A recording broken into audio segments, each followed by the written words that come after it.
सो hi everyone, क्या हाल चाल हैं आप सभी के।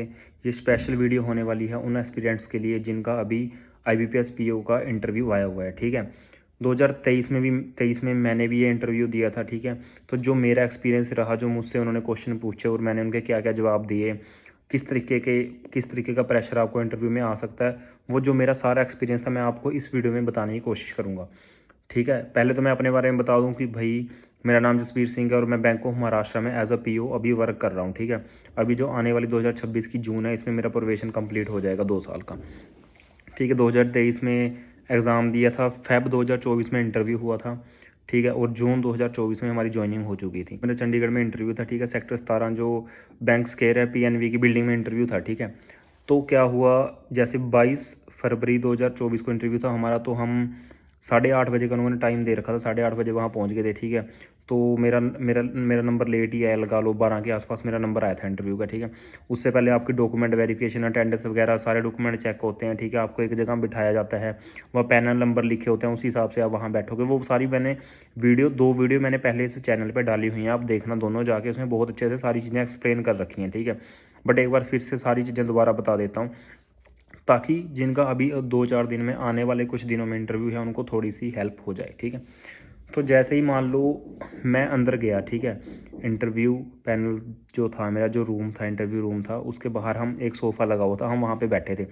जो मेरे से पहले एक बंदा गया था, 3-4 मिनट बाद वो बाहर आ गया। ठीक है, 3-4 मिनट में उसका इंटरव्यू चला था। ठीक है, तो उसके बाद क्या हुआ, जैसे जैसे ही मैं अंदर गया, देखा सामने 4-5 बंदे बैठे हुए हैं। ठीक है, एक मैम है, उनमें एक चेयरमैन है, 4-5 जने थे वो, अभी मुझे प्रॉपर याद भी नहीं है यार, 2 साल हो चुके हैं। ठीक है, उसमें सेंटर में चेयरमैन बैठे होते हैं, उन्होंने मुझसे पूछा कि योर गुड नेम। ठीक है, बाकी कोई सवाल नहीं, इंट्रो कुछ भी नहीं, योर गुड नेम। मैंने अपना नाम बताया। ठीक है, उन्होंने पूछा कि आपने क्या स्टडी किया हुआ है, आपने क्या क्या ग्रेजुएशन कर रखी है। मैंने बताया सर कि मेरा बीएससी एमएससी फिजिक्स में है। उन्होंने पूछा कहाँ से की हुई है। मैंने बताया कि सर मेरा पंजाब यूनिवर्सिटी चंडीगढ़ से है, मेरा डिपार्टमेंट से, अपना कैंपस में। तो कहते ठीक है, कह रहे आपने इतने बढ़िया इंस्टीट्यूट से आपने स्टडी कर रखी है, ग्रेजुएशन कर रखी है, पोस्ट ग्रेजुएशन कर रही हुई है, आप रिसर्च में क्यों नहीं जाना चाहते, या बैंक में ही क्यों आना चाहते हो। ठीक है, तो मैंने उनको बताया, मैं कहा सर एक तो मेरी फैमिली पहले ही चाहती थी, मेरे पेरेंट्स चाहते थे कि भाई पोस्ट ग्रेजुएशन के बाद मैं सीधा जॉब की तैयारी करूं। ठीक है, मैं नौकरी का देखूं, और दूसरा नंबर है अगर मैं सर रिसर्च में जाता, ठीक है, तो वो थोड़ी लंबी गेम है, उसमें 5 साल मैंने पहले पीएचडी करनी पड़ती, उसके बाद कहीं ना कहीं जाके मैं किसी अपना एलिजिबल होता। तो मैंने उनको बताया सीधा डायरेक्ट जो मेरे मन में आया, मैंने बोला। कहते ठीक है, कहते तो अगर आपको ऐसा लगता था कि ये लंबी चली जाएगी, पीएचडी या रिसर्च वाला लंबा हो जाएगा, तो आपने स्कूल या फिर कॉलेज वगैरह में ट्राई क्यों नहीं किया, आप वहाँ पे टीचिंग कर सकते थे। मैंने बोला सर उसके लिए भी बीएड बहुत ज़रूरी होती है, और उसके बाद फिर मैंने एग्ज़ाम देने हैं, तब कहीं जाके मैं कहीं पोस्ट के लिए अप्लाई कर सकता हूँ। कह रहा ठीक है चलो कोई नहीं। तो फिर उन्होंने मुझसे पूछा कि आपकी ग्रेजुएशन या पोस्ट ग्रेजुएशन कब हो रखी है। मैं कहा सर मेरी मास्टर्स है जो, वो मेरी 2022 के जून जुलाई में कंप्लीट हुई है। कहते ठीक है, तो कह रहा अभी तो 2024 चला हुआ है, फेब 2024, तो आपने बीच में अटैम्प्ट नहीं दिए। मैंने बोला, मैं कहा हाँ सर 2022 वाले भी अटैम्प्ट दिए थे मैंने, और ये 2023 का जो एग्ज़ाम हुआ था उसका इंटरव्यू है ये। 2022 में मैंने दिए थे, मेरा एसबीआई क्लैरिकल हो गया था, उसके मेंस में मैं रह गया था, मेरा हुआ नहीं था सर वो। कह रहे ठीक है। कह रहे फिर कहते आपने तैयारी कहाँ से करी है। मैं कहा सर यूट्यूब ऑनलाइन सारे सोर्सेज से तैयारी करी है। कह रहे ठीक है। कहते आपका, कह रहे अच्छा ये बताओ आपको इस बार कॉन्फिडेंस है, इस बार हो जाएगा आपका, मतलब थोड़ा सा सीरियस होकर पूछ रहे थे वो मुझे, थोड़ा सा अब थोड़ा प्रेशराइज करना शुरू कर दिया था उन्होंने। ठीक है, कह रहे अच्छा ये बताओ अब आपका हो जाएगा, आपको कॉन्फिडेंस। मैंने उनको बोल दिया, मैं कहा हाँ सर इस बार तो मैक्सिमम चांस है, मुझे कॉन्फिडेंस है कि होना चाहिए सर, जिस हिसाब से मेरा एग्जाम अटैम्प्ट हो रखा है।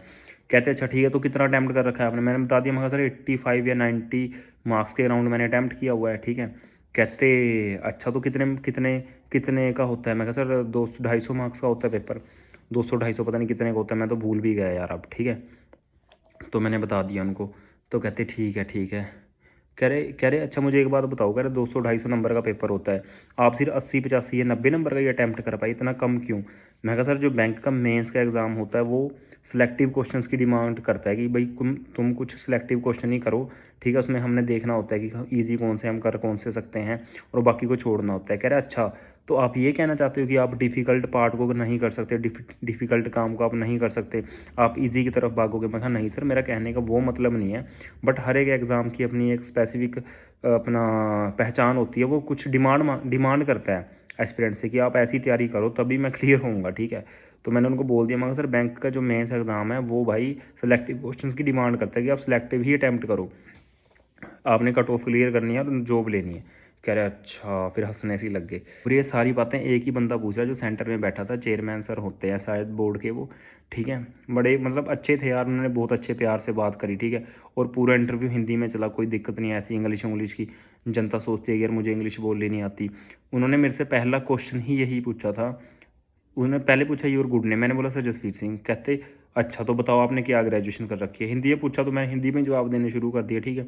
और पूरे इंटरव्यू में मुझे कहीं लगा भी नहीं कि हाँ भाई मैं गलत जा रहा हूँ। उसके बाद ठीक है, उनके साथ जो सर बैठे थे, फिर चेयरमैन साहब ने बोला कि सर आप भी पूछो, आप चलो सर आप पूछ लो इनसे, मेरा तो हो गया। तो कहते अच्छा जसवीर, मुझे एक बात बताओ कि आप इंडियन इकोनॉमी के बारे में क्या कहना चाहोगे। फिर मैंने उनको बता दिया, मगर sir Indian economy growing economy है, बाकी पूरी दुनिया में बुरे हाल हो रखे हैं, मतलब थोड़ा तरीके से बोल के बताया कि भाई अपना इकोनॉमी क्राइसिस आया हुआ है, ठीक है। वॉर, रशिया यूक्रेन वॉर उस टाइम बड़ा हैवी चला हुआ था, ठीक है।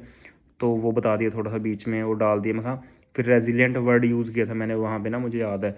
तो जैसे ही मैंने, क्योंकि द हिंदू पढ़ते होते थे यार उन दिनों में तो, है ना, पूरा रेजिलियंट वर्ड मैंने यूज़ कर दिया कि भाई इंडियन इकोनॉमी रेजिलियंट है, अभी भी टिके हुए हैं, जबकि पूरी दुनिया के थोड़े बुरे हाल हो रखे हैं।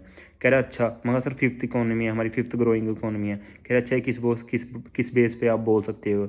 मैंने बोला सर ये जीडीपी के डेटा है। मैं कहा डेटा के बेस पे बोल सकते हैं, रिपोर्ट्स आती हैं। कह रहा अच्छा बताओ फिर कितनी है हमारी जीडीपी, कितना कैसे ग्रो कर रही है, कितने से ग्रो कर रही है। मैं सर अभी मैं डेटा भूल रहा हूँ, बट मैं जाके अपने आप को अपडेट करूँगा। कह रहे ठीक है। भाई इतनी बात हुई।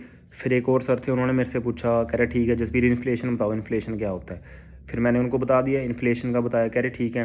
कह रहे थोड़ा सा और एक्सप्लेन करो। कह रहे स्टैगफ्लेशन बताओ, इसमें इसके टाइप होते हैं, स्टैगफ्लेशन क्या होता है। फिर मैंने बता दिया, मैं कहा सर स्लो इन्फ्लेशन को स्टैगफ्लेशन बोलते हैं। थोड़ा सा एक्सप्लेन करा था उस टाइम अच्छे से। अभी तो मैं सारी चीज़ें भूल गया, बट फिर भी मैं कोशिश कर रहा हूँ आपको बताने की, ठीक है। तो कहते ठीक है। फिर उन्होंने मेरे से ना इन्फ्लेशन का रेट पूछा था उस टाइम, मुझे याद है। रेट पूछा था तो उस टाइम क्या था, 5.4 या 5.1% के आसपास ना कुछ चला हुआ था। मॉनेटरी पॉलिसी कमेटी आई थी, उन्होंने प्रोजेक्टेड कुछ और किया था, ठीक है। और चल कुछ हो रहा था, मेरी थोड़ी कन्फ्यूज़न होगी, मैंने उनको 5.4% बोल दिया, ठीक है। तो उन्होंने एक बीच में ना मुझे एक सर ने टोक दिया, बोलते कि आप बिल्कुल सही हो, आप जो बोल रहे हो वो सही है। मैं कॉन्फिडेंस में मैंने बोल दिया, मैं कहा हाँ सर ये बिल्कुल सही है जो मैं बोल रहा हूँ।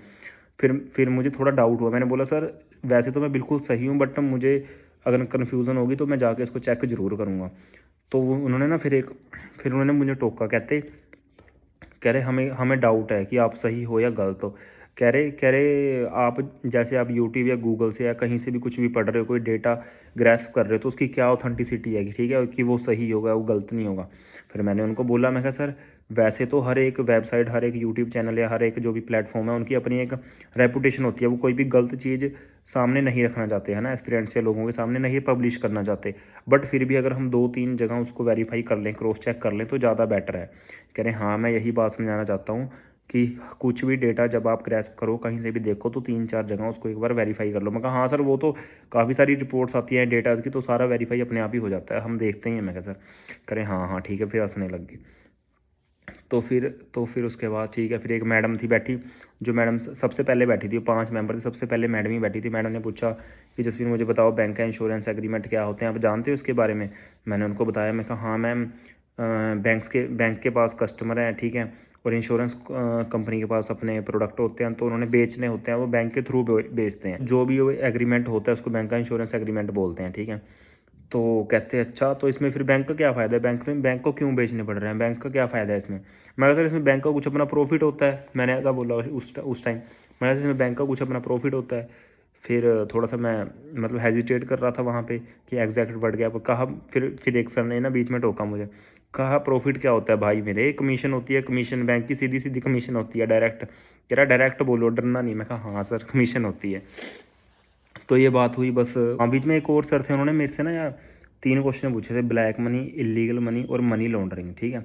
तो मैंने इनके जवाब तो दिए थे तीनों के, बट मैं खुद से भी उतना सेटिस्फाई नहीं था, ठीक है, और मेरे से वो भी सेटिस्फाई नहीं थे, ठीक है, कि उस जो आंसर दिया था मैंने, तो क्योंकि ये तीनों चीज़ें एक जैसी ही लगती हैं यार, ब्लैक मनी, इलीगल मनी और मनी लॉन्ड्रिंग को आप गूगल करोगे तभी आपको बिल्कुल इनमें डिफरेंस पढ़ के जाना, ठीक है। अगर आप गूगल करोगे, अच्छे से इनको डिफरेंशिएट करोगे, बिल्कुल अपने माइंड को क्लियर करोगे, तभी बता पाओगे। अब डायरेक्ट जैसे मैं आपको वीडियो में बोल रहा हूँ, तो अभी आप सोच के देखना कि ब्लैक मनी, इलीगल मनी और मनी लॉन्ड्रिंग होता क्या क्या है। अभी तो शायद आप सोच लोगे, बट वहाँ बोर्ड मेंबर के सामने कई बार बोला नहीं जाता, ठीक है। तो मेरे से भी थोड़ा सा ऐसा ही हुआ, मैं थोड़ा सा वहाँ पे वो हो गया था कि यार थोड़ा मतलब सेटिस्फाई नहीं था इस आंसर से। तो अगर ठीक है, बस कुछ नहीं ऐसे बोला, नहीं ठीक है जसवीर आप जा सकते हो, ऑल द बेस्ट आपको। इस तरीके का मेरा कुछ इंटरव्यू गया था, ठीक है। अब मैं इससे ये बताना चाहता हूँ, पहले तो ना ये वीडियो पूरी देखना और शेयर इसको ज़रूर करना, ठीक है, लाइक कर देना। और मुझे आज बहुत खुशी हो रही है यार वीडियो बनाने में, क्योंकि मैं बहुत वीडियोस देखता होता था एस्पिरेंट्स की जिनके इंटरव्यू हुए हैं, जो सिलेक्टेड बच्चे हैं, ठीक है। और आज मैं भी वैसे वीडियो बना रहा हूँ, तो काफ़ी खुशी हो रही है। और ऑल द बेस्ट सभी को, बेस्ट विशेज़ मेरी तरफ से, जिन जिन का भी इंटरव्यू है बढ़िया। सबसे पहले तो डरना नहीं है, ठीक है, कुछ नहीं होता। 4-5 मिनट का इंटरव्यू, मेरा तो फिर भी 7-8 मिनट चला था, एवरेज है 5 मिनट, बस 5 मिनट इंटरव्यू चलता है और बड़े प्यार से होगा, बस बात इतनी है। पढ़ के जाना। अब जैसे मेरा बीएससी एमएससी अपना फिजिक्स में बैकग्राउंड था, ठीक है, मेरा ग्रेजुएशन का, तो मेरा एक बेस बना हुआ था, फिजिक्स के ऊपर मेरा बेस था, ठीक है, मेरी पकड़ थी। मुझे इतना कॉन्फिडेंस था कि अगर मेरे से फिजिक्स में कुछ भी पूछ ले, चाहे कहीं से भी पूछ ले, वो थोड़ा कोई प्रोफेशनल है यार, उनको भी इतनी नॉलेज नहीं होती फिजिक्स की, मेरा तो प्रोफेशनल सब्जेक्ट है वो। तो कॉन्फिडेंस होना चाहिए आपको कि कुछ भी पूछ ले मैं बना के बोल दूंगा बस, ठीक है। तो ये बात होगी। और दूसरी, जैसे करंट अफेयर आप पढ़ते ही हो पिछले 6-7 महीने के, अभी जो लेटेस्ट 2-4 एक हफ्ते के करंट अफेयर हैं वो पढ़ के जाना। बजट, ठीक है, अभी तो चलो आया नहीं है, शुक्र है, पहले ही इंटरव्यू होने शुरू हो गए हैं, ठीक है। तो आपका जो लेटेस्ट अभी डेवलपमेंट हो रही है इकोनॉमी से रिलेटेड, कोई नई स्कीम है, ये आपको पता होना चाहिए, ठीक है। और बैंकिंग अवेयरनेस का तो कुछ मतलब वो मैं इसका बोलूँगा नहीं, वो तो आपकी बिल्कुल टिप्स पे होनी चाहिए। अगर मान लो आपसे पूछ ले रेपो रेट, ठीक है, RLLR कुछ भी पूछ सकते हैं वो, रिवर्स रेपो रेट, तो इनके आंसर आपके बिल्कुल टिप्स पे होने चाहिए। ये चीज़ें तो ऐसी हैं जो मतलब आप मना नहीं कर सकती, हाँ सर मुझे नहीं पता ऐसा। हाँ अगर आप कर भी दोगे तो चलो ज़्यादा फर्क नहीं है, बट थोड़ा सा उसका नेगेटिव इम्पैक्ट पड़ता है, ठीक है। आपकी सारी तैयारी ओके होनी चाहिए। आपको अपने जैसे जैसे मैंने तैयारी कैसे की थी, मैंने पहले अपने टाउन के बारे में पढ़ा था, विलेज के, टाउन, डिस्ट्रिक्ट आसपास, ठीक है, क्या है, सारी चीज़ें पढ़ के मुझे कॉन्फिडेंस था कि यार कहीं ना कहीं मेरा इंटरव्यू अच्छा होगा। और उसका रिजल्ट हुआ क्या, जब मेरे मार्क्स आए तो 81 मार्क्स लगे हुए थे मेरे इंटरव्यू में। तो 81 मतलब एक अच्छा खासा नंबर है यार। जैसे मेरी जो मेंस में मार्क्स आए थे, ठीक है, और इंटरव्यू में मार्क्स है ना, उनमें 16 पॉइंट समथिंग, 16.91 समथिंग का डिफरेंस था, तो वो 81 मार्क्स बनते हैं, 80 पॉइंट समथिंग, ठीक है। और जो मेरा यूनियन बैंक वाला फ्रेंड है वो बोलता था, कह रहा जसवीर अगर तेरे साथ 70 नंबर लग गए ना, तो समझ कि तेरा सिलेक्शन है, ठीक है, ठीक है। वो आज मैं खुश हूँ, ठीक है। और आपको भी यही बोलता हूँ कि अच्छे से प्यार से इंटरव्यू दो, अच्छे से तैयारी करो, ठीक है। ज़्यादा घबराना नहीं है, फालतू की वीडियोज़ भी मत देखते रहना इधर उधर, अपनी तैयारी पे ध्यान दो, ठीक है। और आराम से चिल होकर अपना इंटरव्यू देना। अगर कोई क्वेश्चन नहीं पता, किसी का जवाब नहीं आता, तो सिंपल मना कर देना कि सॉरी सर इसका मुझे आइडिया नहीं है, मैं जाके अपने आप को अपडेट करूँगा, बस सिंपल इसी। उन्होंने आपकी पर्सनैलिटी चेक करनी है, नॉलेज तो वो सारी देख चुके हैं, ठीक है। हर कोई यही बात बोलता है और होगा भी वही वैसा ही वहाँ। क्योंकि अब हमें क्या है, बैंक में सारा दिन कस्टमर डीलिंग करनी पड़ती है, ठीक है। कोई कस्टमर आके इंग्लिश मार रहा है, कोई घर से ही लड़ने के मूड में आ रहा है, तो वो देखते हैं कि आप प्रेशर को कैसे हैंडल कर पाओगे जब आप बैंक में फ्रंट डेस्क पे बैठो। जैसे मैं पीओ हूँ, ठीक है, मैं पीओ हूँ, तो मेरी ड्यूटी हमेशा फ्रंट डेस्क पे रहती है, सारी डीलिंग मेरे पास ही है। मैनेजर तो ब्रांच में रहता है, कैबिन में रहता है यार, उसका थोड़ी है कुछ लेना देना। तो ये चीज़ें थोड़ा सा ध्यान में रखनी है। द बेस्ट सबको, ठीक है। एक बार जैसे ही आपका इंटरव्यू होगा, और जहाँ जहाँ भी है, एक बार मुझे ना कमेंट करके ज़रूर बताना कि मेरा चंडीगढ़ है, मेरा दिल्ली है, मेरा जयपुर है, ठीक है, कमेंट करके ज़रूर बताना। और जब इंटरव्यू हो जाएगा तो आके एक बार कमेंट जरूर करना कि कैसा इंटरव्यू हुआ है, ठीक है। ऑल द बेस्ट सभी को। मैं चाहता हूँ कि जितने भी लोग वीडियो देख रहे हैं सबकी जॉब लगे इस साल और सबकी लाइफ चेंज हो। Thank you so